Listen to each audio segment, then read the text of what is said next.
Hello students, teachers, welcome! Bem-vindos à nossa aula de língua inglesa. Eu sou o professor Ademir Ribeiro e eu vou ficar com vocês aí ao longo dessa aula. Vamos dar uma olhada no nosso objeto de conhecimento? Nosso objeto de conhecimento, então, da aula 12, Desafios Contemporâneos das Práticas Corporais na Sociedade. E o nosso detalhamento, análise crítica dos preconceitos, estereótipos e relações de poder presentes nas práticas corporais, nos contextos local, regional e internacional. Vamos iniciar nossa aula de hoje?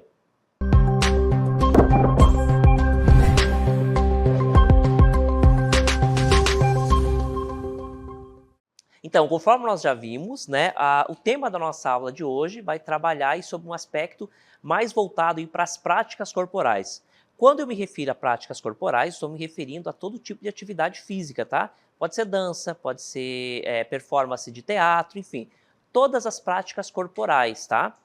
Esse tema ele está muito conectado com a área de linguagens, então repare que é uma conexão muito visível, né, em relação aí a outros componentes, como a educação física, por exemplo, a própria arte, né? Então nós estamos falando aí da área, né, de linguagens. Como que nós vemos isso na língua inglesa? Um dos aspectos que nós vamos explorar é justamente a questão do estereótipo, né, do preconceito relacionado aos esportes. É algo que às vezes passa batido, mas se a gente for analisar com muita atenção, a gente vai perceber que o esporte, e quando eu me refiro a esporte, estou me referindo a práticas corporais como um todo, tá?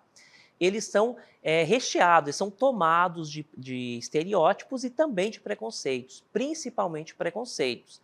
Por que determinado esporte é mais praticado por homens? Por que determinado esporte é mais voltado para as mulheres? Né? Por que isso se construiu ao longo do tempo?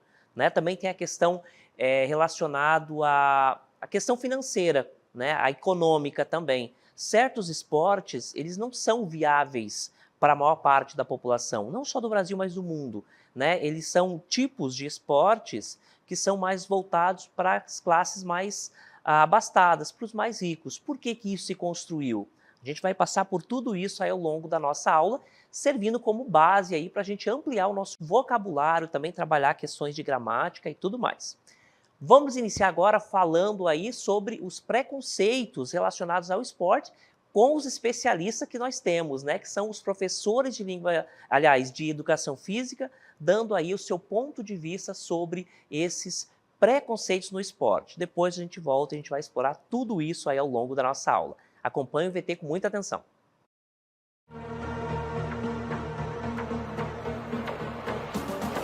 Se a gente for analisar hoje, as pessoas têm muito preconceito, que acham que futebol é só masculino. Mas nós temos a modalidade feminina aí, a nível nacional, mundial. E as pessoas ainda têm aquele bloqueio em poder assistir um futebol feminino. Que não tem a mesma atenção, o mesmo patrocínio, o mesmo holofote que é concedido ao futebol masculino e às outras modalidades masculinas. Ainda algumas pessoas acreditam que existe essa diferença entre esporte de meninos e esporte de meninas. Aqueles esportes como ginástica artística e outras modalidades ginásticas são mais para meninas, já outros esportes como futebol, lutas, são esportes de meninos. Por exemplo, quando os meninos fazem esportes que são ditos femininos e as meninas fazem esportes ditos masculinos, né? Como, por exemplo, meninas jogando futebol, os meninos participando da ginástica. Aí a gente já consegue ver um certo preconceito porque não tem esse estímulo, né? Existe um preconceito que o handebol foi feito para as meninas e não foi, pô. Quem joga hoje em dia são homens e mulheres. A cultura diz que o futsal é jogado em sua maioria por meninos, porém a gente tem muitos talentos femininos que não são explorados por conta desses estereótipos que se criam. Por muito tempo os homens comandaram ali os esportes, mas hoje a gente percebe que as mulheres vêm evoluindo cada vez mais. Mesmo assim, a gente consegue perceber aí uma diferença em relação à visibilidade da mulher no mundo esportivo. Além disso, existe também aqueles preconceitos relacionados à raça, onde algumas pessoas acreditam ainda que pessoas negras têm mais condição física para para esportes como corrida, atletismo, e as pessoas brancas para aqueles esportes mais de elite, como tênis, golfe. Então a gente vê pouca representatividade dessas minorias ou dessas outras categorias nesses outros esportes. Quando a gente fala na manifestação das torcidas, eu percebo o preconceito ali de raça, né, mais relacionado à cor. As pessoas de pele negra sofrem muito preconceito. São casos polêmicos, as federações se manifestam, mas é algo que persiste.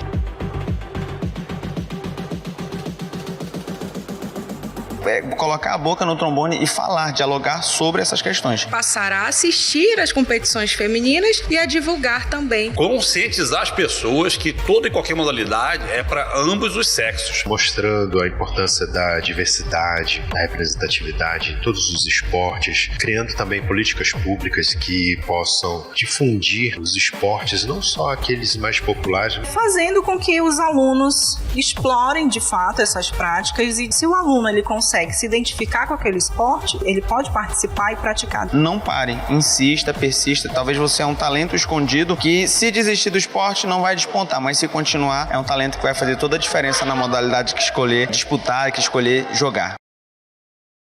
Então, os nossos especialistas aí deixaram bem claro, né, como que é alguns dos estereótipos e preconceitos, né? Tem outros tanto, não seria possível analisar todos dentro de um único momento, né? Mas dá para a gente ter uma ideia de como isso é construído e como isso acontece.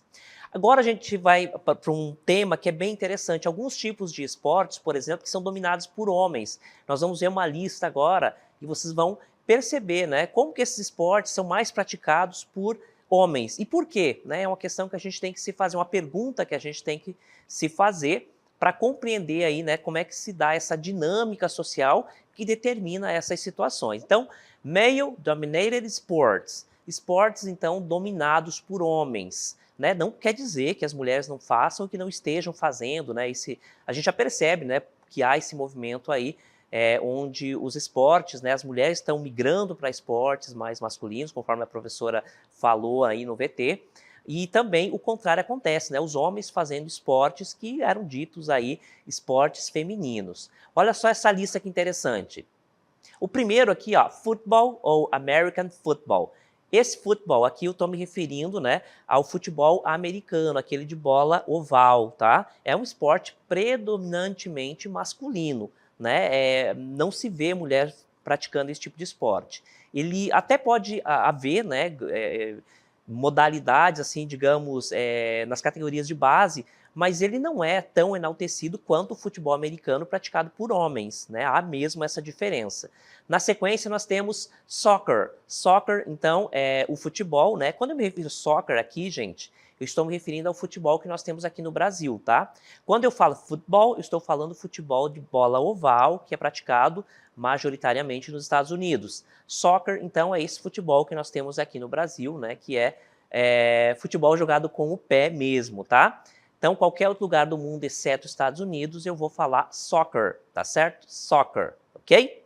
Futebol é futebol americano, e aí o soccer é futebol de modo geral, tá? Futebol agora, né, o soccer aqui no Brasil, no mundo a gente vê esse movimento das mulheres ali adentrando nesse esporte. Mas assim, a disparidade entre masculino e feminino ainda é gigantesca. Aí nós temos outro esporte, basquetebol. Basquetebol tem também, feminino, masculino, mas o masculino ele é muito mais conhecido, né? Por exemplo, a Liga Americana de Basquete, majoritariamente é a liga de homens, né? É uma liga riquíssima, os jogadores ganham muito dinheiro e não é o que acontece com as seleções ou os times femininos, tá? Reitero, não quer dizer que as mulheres não estejam praticando esses esportes aqui, tá? Elas praticam e elas podem praticar, mas ainda há muita disparidade entre um e o outro, tá? Outro esporte também, beisebol. Beisebol, né, também é um esporte que é predominantemente masculino. Reitero que as mulheres podem, devem e já estão praticando esse tipo de esporte. Mas o que dá maior visibilidade é sempre o masculino, tá? Aí nós temos aqui, ó, ice hockey. Hockey de gelo, né? Aquele esporte praticado no gelo, com patins e tudo mais. Também é um esporte ali muito mais comumente visto homens praticando, tá? Aí boxing. Boxing, então, agora a gente vê também, né, as mulheres praticando muito isso, mas é um esporte aí mais masculino, né? A gente vê muito mais atletas masculinos do que femininos. E por último aqui nós temos Mixed Martial Arts, que é o MMA aqui no Brasil, né? Que são as lutas mistas, né? Lutas marciais mistas, né? Então nós temos esse esporte aqui também com predominância dos homens, tá? Sobre as mulheres, né? As mulheres em menor quantidade, quando tem a disparidade ali entre os dois é muito grande, tá? Por que nós temos isso? Bom, a gente deveria fazer uma análise histórica, né? Compreender a estratificação social e tudo isso, para a gente chegar em uma denominação. A gente tem algumas ideias, né, de por que isso acontece. O bom é que a gente já vê que esse movimento já acontece na sociedade, onde as coisas estão mudando, né? Já não existe mais aquele esporte só de homem, aquele esporte só de mulher, né? Há esse movimento na sociedade. Muito lento, eu diria, mas, né, a gente não pode negar que esse movimento já começou. Poderia ser bem mais rápido, né? Bem, esse aqui então, gente, são alguns dos exemplos de esportes que são dominados por um determinado grupo, tá? Assim como tem outros esportes, por exemplo, como a ginástica rítmica, é majoritariamente de mulher, né? Então há sempre esses esportes onde um grupo participa mais do que o outro. Por que isso? É uma indagação importante. Agora a gente vai ver um outro aspecto também importante relacionado ao preconceito e ao estereótipo. Olha só o que eu vou mostrar para vocês agora. Socioeconomic Stereotypes. Os estereótipos socioeconômicos. Veja, nós falamos aqui inicialmente de esportes, né, onde há o preconceito relacionado, por exemplo, mulheres não praticam esse tipo de esporte, homens não praticam esse tipo de esporte. Isso é um preconceito relacionado aí ao sexo, né? Só homens ou só mulheres. Agora a gente vai ver um outro aspecto aqui que é muito importante, que é voltado socioeconômico. Basicamente a questão financeira, a saúde financeira desses indivíduos vai indicar se eles podem ou não praticar esse esporte. Quando eu digo podem ou não podem, não há uma obstrução legal sobre isso. Não existe uma norma que diz, olha, determinado esporte é só para rico, determinado esporte é só para pobre ou para periferia. Não, não existe essa lei. Mas a estrutura social está montada de tal forma que ela se torna inacessível para determinadas classes. E aí acaba sendo um esporte de elite, tá? Então nós temos aqui, ó, sports associated with wealthy or elite sports. O que está escrito aqui? Esportes associados com wealth, quer dizer riqueza, tá? Basicamente riqueza. Com a riqueza ou esportes de elite, tá? Esses esportes, então, gente, eles ficam, por ser muito caro o equipamento, por depender de uma logística muito mais complexa, acaba sendo um esporte somente de pessoas ricas, tá? De pessoas que possuem, né, uma riqueza, que estão num outro patamar socioeconômico, tá? Vocês vão se reconhecer aqui. Quantos desses esportes nós praticamos? Olha só, vamos iniciar falando desse primeiro aqui, ó. Golf. Algum de vocês já praticou, já jogou golfe? Eu nunca fiz, né? Eu conheço, sei o local onde faz, mas eu não tenho sócio, não sou sócio, né, desse local, então eu não jogo. É um tipo de esporte de gente rica mesmo, tá? Quer dizer que pobre não pode jogar? Pode. A questão é que ele não vai poder comprar o material, ele não vai poder ser sócio desse local, enfim, são várias outras questões que impedem esse indivíduo de praticar esse esporte, embora ele goste, embora ele ache legal e tal, mas é muito seletivo, tá? Outro esporte, equestrian sports, esportes relacionados aí a cavalo, né? É esse tipo de animal, tá? Os equinos ali. São esportes muito ricos, imagina só, né, para início de conversa, quanto não custa um cavalo para essa competição? O material, né, a disponibilidade de tempo para a prática desse esporte, a alimentação desse animal, quer dizer, são vários elementos, tá, que devem ser levados em consideração para a gente compreender por que esse tipo de esporte aqui ele é inacessível para a maioria da população. Tá? Então ele acaba sendo um esporte relacionado aí muito à questão socioeconômica, tá? Equestrian sports, esportes aí com cavalos, né? Que precisam aí dos cavalos. Tem vários tipos desses esportes, tá? Até competição ali, né? Relacionada ao cavalo, como outros tantos esportes, né? O polo, por exemplo, né, que utiliza esse animal para essa prática de esporte. Outro tipo também, olha só, sailing. Sailing é navegação de modo geral, certo? Sailing, navegar.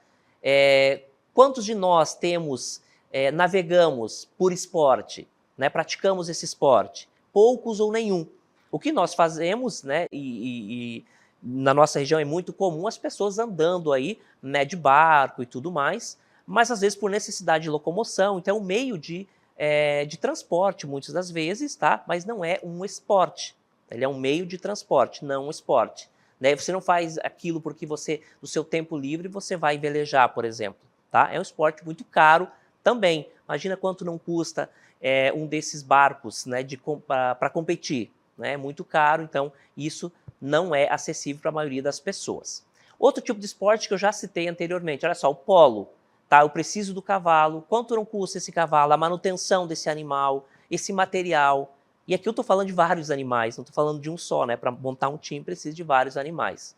É um esporte também inacessível que somente parte da sociedade tem acesso, tá certo? Então ele é um esporte, de certa forma ele gera um preconceito, porque ele tem um grupo só de pessoas que conseguem acessar esse tipo de esporte, os outros não. E aí a gente vê, só os ricos praticam esse esporte, justamente porque precisa de elementos, né, de materiais para que se pratique esse esporte e não é acessível a todo mundo. Outro tipo de esporte, skiing and snowboarding. Skiing e snowboarding, por exemplo, é uma prática bastante comum, tá? Nos países do norte do planeta, né? Só que no sul, né, na parte sul do planeta, nós não temos muitos locais que favoreçam a prática desse esporte. Por exemplo, no Brasil, para praticar o skiing ou o snowboard, nós precisamos nos dirigir ou para a Europa, para os Estados Unidos, ou então lá para o extremo sul da Argentina. Então é uma viagem longa, cara, desperdiciosa, não é para todo mundo, tá? E por isso ele é um esporte muito caro. Imagina você ir 2, 3 vezes por ano praticar esse tipo de esporte, é muito caro. Também acaba sendo um esporte aí de elite. Por exemplo, quem nasceu, né, numa região extremamente fria do planeta, como o norte do planeta, né, a região norte, ou a parte norte do planeta, lá é mais fácil, porque o gelo ali já tem parte do que você precisa. É só comprar o material ali e você pode praticar quando quiser. Nem isso a gente tem, né? A gente mora num país tropical, um país quente, nós não temos essa possibilidade, tá certo? Então, esses exemplos que nós vimos aqui são de esportes que são praticados por pessoas que possuem uma condição financeira muito alta. Não é para todo mundo. Isso acaba gerando um preconceito. É um esporte deles em relação ao esporte dos outros. Por que você acha que o Brasil forma muitos craques de futebol? Né? É uma questão que a gente tem que se perguntar, porque o esporte, o futebol, ele é acessível a todo mundo. Já o esqui, o snowboard, o polo, qualquer outro tipo desses esportes que nós vimos, ele não é para todo mundo, logo é muito mais difícil encontrar então essas pessoas para praticar esse tipo de esporte, tá certo? É mais difícil então, por isso nós temos mais talentos no futebol do que no polo, ou no esqui, ou no snowboard e assim por diante. Agora a gente vai para o nosso tópico de gramática da nossa aula. Olha só o que eu tenho para a gente hoje. A passive voice, a voz passiva. A voz passiva é útil para discutir questões sociais e críticas, pois permite focar no resultado da ação ou na vítima. Tudo a ver com o tema da nossa aula, inclusive, né, gente? Em vez do agente, né? Então a gente presta atenção ali mais na ação ou na vítima do que no agente. Isso é especialmente relevante ao abordar temas como preconceitos, estereótipos e relações de poder, onde muitas vezes o foco está nas consequências dessas práticas e não necessariamente em quem as pratica. Aí nós temos os exemplos. Vamos ver os exemplos agora, né, relacionados à passive voice, a voz passiva. Primeiro aspecto.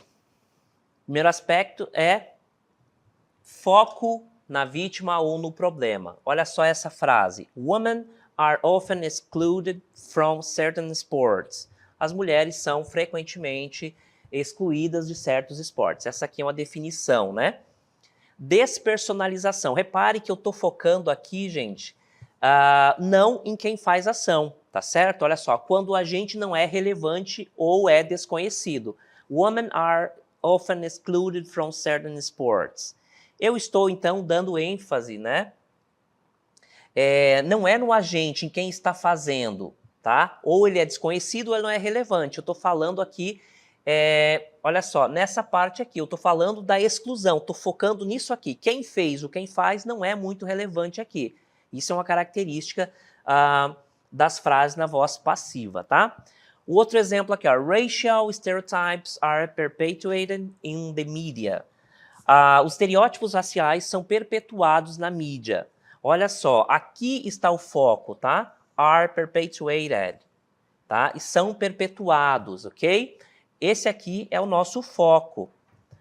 A ênfase na ação ou no processo, tá? Não, nós esquecemos, então, essa perspectiva, né, de que o foco é no agente. Nunca é no agente quando nós estamos falando de voz passiva, tá? Não é quem faz o importante é a ação ou o processo ali, ou então tiramos do foco ali o agente de quem faz. Isso não é relevante. Ou ele não aparece mesmo, e se aparece não é dado a devida importância, porque a gente vai focar muito mais na ação.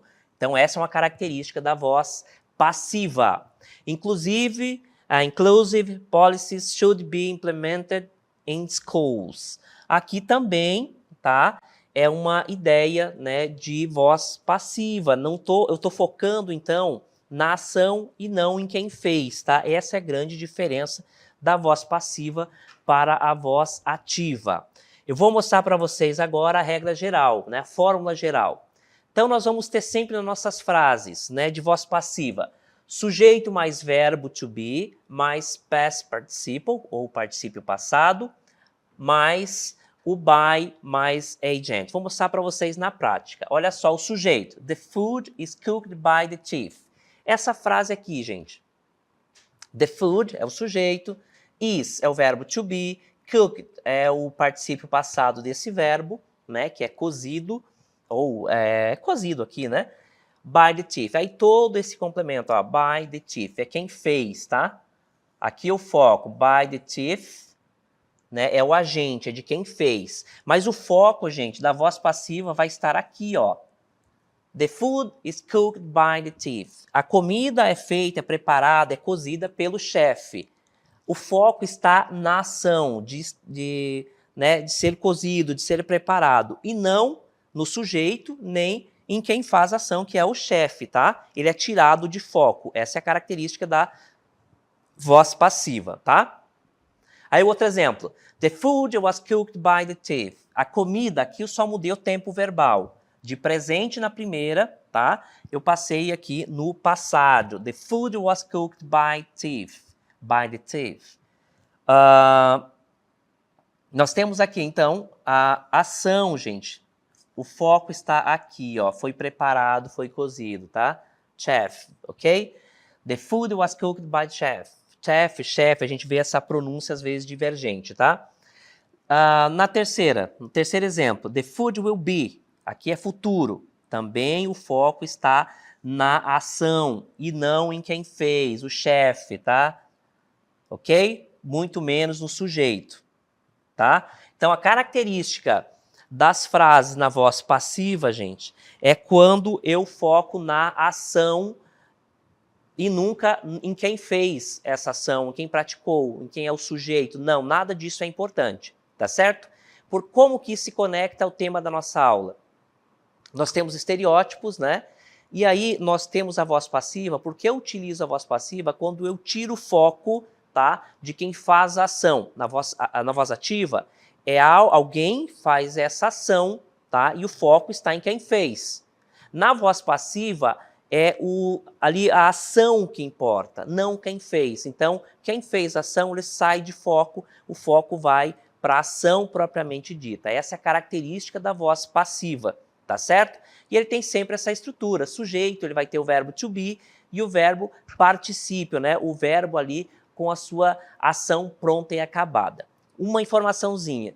quando eu digo assim, particípio passado, o particípio, gente, é uma das formas nominais do verbo, que indica que a ação já foi completada, já foi finalizada, tá? Basicamente, é ação pronta e acabada, ok? Essa é a definição do particípio passado. É uma outra forma de se falar a mesma coisa, ok? Vamos voltar agora para a estrutura, olha só. Take note, tome nota, ou anote. Estrutura básica, sujeito, mais verbo to be, mais particípio passado, mais by, mais agente. Então essa é a estrutura, né? Os tempos verbais relacionados a, então, a voz passiva. O verbo to be muda conforme o tempo verbal, tá? Então, se ele for presente, ele vai ser am. Se for terceira pessoa, is. Se for plural, are, e assim por diante, tá? Já se o tempo verbal for passado, ele vai ser was ou were, e assim por diante, tá bom? Então, o verbo to be ele vai mudar conforme o tempo verbal, ok? Ele pode ser am, is, aqui, olha só, is, ou are. Uma dessas três formas aqui de presente. O passado, gente, vai ser, então, was ou were. Então, ele vai mudar conforme o tempo verbal. Agora, relacionado ao agente. Opcional, usado apenas quando necessário, ok? Então, o agente aqui é quem faz a ação, até porque ele não é importante. Então, se ele aparece ou não, é irrelevante, tá certo? Mas se ele aparecer, ele nunca vai assumir uma função de destaque, tá bom? Ele não vai aparecer com esse destaque. É diferente, por exemplo, da voz ativa. Continuando. Uso. Quando o foco está na ação, olha só, a voz passiva, gente, foca na ação. Ou no resultado, não no agente. Então, esqueça o agente, tá? Então, o foco está na ação ou no resultado, ok? E nunca no agente, tá? O agente não é relevante. Ele pode estar presente naquele contexto, mas ele não é importante. Frases negativas. Coloque-se o not após o verbo to be. Tá? O verbo auxiliar, formador de voz passiva. O verbo to be ele é muito importante, tá? Ele está em várias construções gramaticais. E a estrutura, sujeito, das formas negativas, tá? Subject, que é o sujeito. Aí eu tenho o verbo to be. Aí sempre o not após o verbo to be. E o past participle, o particípio passado do verbo que indica a ação. Vou mostrar para vocês agora um pequeno diálogo que a gente vai explorar também a voz passiva. Olha só. The cake was eaten last night. O bolo foi comido na noite passada. O foco está aqui, gente. O foco está aqui, na ação. Quem comeu não é relevante, tá? Até porque nem aparece aqui, ele é indefinido. O bolo foi comido noite passada. O foco está na ação. Aí a pergunta, who did it? Quem fez isso? Quem comeu?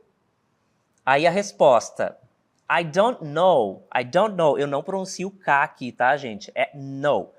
I don't know. Eu não sei. A palavrinha, o verbo know, significa saber ou conhecer. Nesse caso aqui é saber. Eu não sei. I don't know. Eu não sei. But the dishes were left in the sink too. Mas os pratos foram deixados. Isso que é importante. Foram deixados na pia também. I don't know, but the dishes were left in the sink too. Eu não sei, mas os pratos foram deixados na pia também. O foco aqui está aonde foi deixado, na ação e não em quem fez. And the window was left open. E a janela foi deixada aberta. Was left open. Essa é a ação, isso que importa. The house was turned upside down. A casa foi deixada de pernas para cima. Tá? Upside down quer dizer de perna, tudo bagunçado, de pernas para cima. Repare que a ação é o que importa aqui, nunca o agente. Daí, well, at least the mess has been cleaned up now. Bem, pelo menos, at least, pelo menos, aqui não é importante, tá? Ele não é a voz passiva aqui, eu só estou dando foco aqui, né? At least, nessa expressão. Bem, pelo menos a bagunça has been cleaned up, tá? Essa aqui que é uma ação importante, tá? Começa aqui e termina em cleaned up, tá? Has been cleaned up. Isso que é importante, a ação. O restante é irrelevante, tá? Ele não é, o foco não está nele, ok? Well, at least the mess has been cleaned up now. Bem, pelo menos a bagunça, né, a sujeira foi limpada, né, está limpa agora. True, verdade, but next time the rules should be followed. Verdade, porém da próxima vez as regras, the rules, should be followed. As regras devem ser seguidas, ok? Explanation. Explanation of passive voice. Was eaten. O foco está, né? The focus on the cake, not who ate it. O foco está no bolo e não em quem comeu. Were left. A expressão were left. O foco está nos pratos e não em quem deixou, né? Eles sujos. Was left. Foi deixado, né? Quem deixou, o foco está na janela que ficou aberto e não quem fez. Has been cleaned. Deixaram limpo, né? Deixaram limpo. O foco está na bagunça limpa, né? E não em quem fez, tá? Essa expressão aqui. Então, o foco está na limpeza da bagunça e não em quem fez. Should be followed. O foco está, então, nas regras que devem ser seguidas, tá? E não em quem vai seguir, ok? Para finalizar, nós temos the new vocabulary. Eaten é o particípio do verbo to eat, né? Comer. Nesse caso, fica comido, do verbo comer. Left vem do verbo to leave, que é deixado. Left significa deixado, e do verbo deixar. O has, tá? O has aqui ele não é particípio, tá? Ele é conjugado na terceira pessoa do singular, ele significa tem, e vem do verbo ter, né? O verbo to have é ter. Ten é quando eu conjugo terceira pessoa do singular, ele ou ela, he or she. Cleaned vem do verbo to clean, significa limpo, limpa, nesse caso da pia era limpa, e o verbo limpar. E followed vem de to follow, que é followed, seguido, vem do verbo to follow, seguir, ok? Então, gente, eu espero ter ficado bastante claro, especialmente falando aí das frases, né, daquelas vozes que estão assim na voz passiva. Espero ter ficado bastante claro e a gente vai ficando por aqui.